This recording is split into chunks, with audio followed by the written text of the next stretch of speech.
for His all the baseline. festivals that- So I want to talk about a place that just opened here on Haight Street called Cookies. Cookies. And what the fuck is Cookies? Cookies is Berner's company.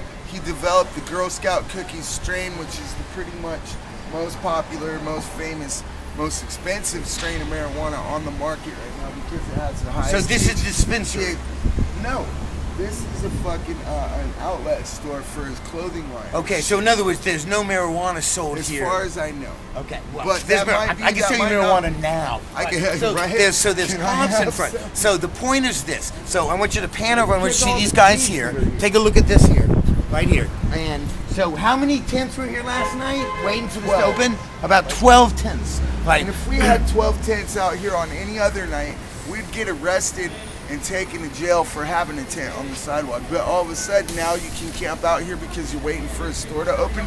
How come you can't just say, oh, well, I'm waiting for this restaurant to open where I'm going to eat breakfast, so I'm going to camp out here, fuck around. Yeah. You know what I mean? That ought to be allowable. I think so. did you just hear what you just said? Go for it. Listen to what he just said.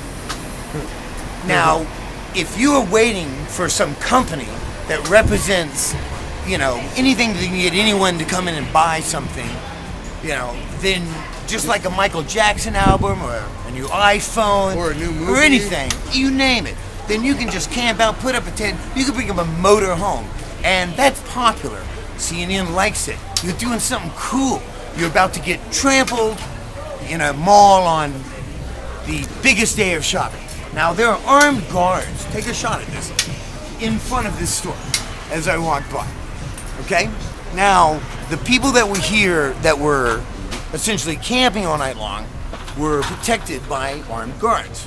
Now, had there been homeless people, so-called homeless people, sitting here in tents or anything even near it, even just laying on cardboard, which is probably most likely, then they certainly wouldn't have had any type of protection similar to what you're seeing behind me. This is baseline. It's something to think about. This came right from the ground. Listen to what he had to say. I'm always fascinated at how little I have to put into this type of reporting. It swells from the ground. This is not going away. I say that now more and more as a tagline. This is baseline.